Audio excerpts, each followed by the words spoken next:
Please subscribe my channel by tapping on the red subscribe button, and press the bell icon so you will never miss any latest update from US Update. Florida is under a state of emergency after the latest track models showed that Hurricane Irma could head towards the U.S. state after the Caribbean. The Category 4 hurricane is heading towards the Leeward Islands in the Caribbean amid fears that it could then head towards Miami in Florida. The NOAA's National Hurricane Center, NHC, based in Miami, has told Americans along hurricane-prone parts of the coast to get an escape plan in place.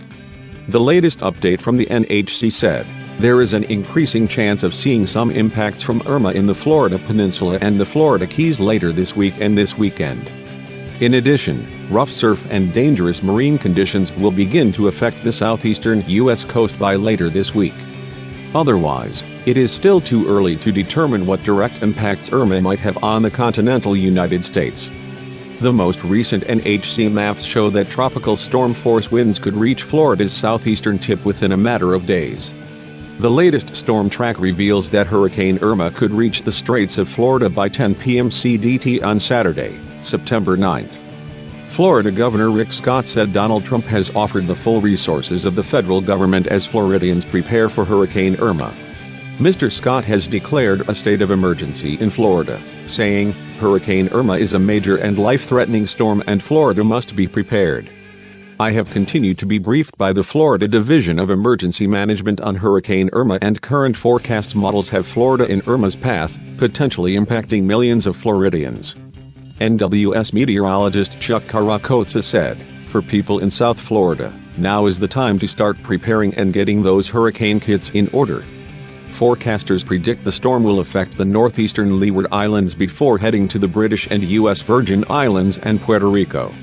Irma could also directly affect Hispaniola, the Turks and Caicos, the Bahamas and Cuba as a major hurricane later this week. The NHC has said that Irma is expected to bring life-threatening wind, storm surge, rip currents and torrential downpours to the northeastern Leeward Islands. The most recent update said, on the forecast track, the center of Irma will move near or over portions of the northern Leeward Islands Tuesday night and early Wednesday. The Leeward Islands could get as much as 10 inches, 25 centimeters, of rain in some areas and water levels that could be 9 feet higher than normal, the NHC said. But after this point, long-range spaghetti models are showing a spread of possible tracks because there is still uncertainty over where Irma will go next. Meteorologist Ryan Maui said the latest GEFS model system continued trend west with many solutions over South Florida and in eastern Gulf of Mexico. He said there was a similar track from the ECMWF, adding, South Florida should closely monitor progress of Hurricane Irma. It is not yet known where and when Hurricane Irma might strike the U.S. coast next week. It could also curve back out to sea. The Weather Channel said, for now, all residents along the East Coast and Gulf Coast should monitor the progress of Irma. Locations from Florida into the southeast U.S. have the potential to see impacts from Irma first, but that is subject to change. ACCU weather lead long-range meteorologist Paul Pastelock said, Irma is a serious threat for the Caribbean islands and United States. Weather expert Dr. Marshall Shepard Weather said Hurricane Irma is a grave threat to the Caribbean and appears to be an equally worrisome threat to the U.S. mainland. As the National Hurricane Center notes, it is too early to know the specific where and when of downstream impacts on the U.S. mainland, he wrote on the Forbes website.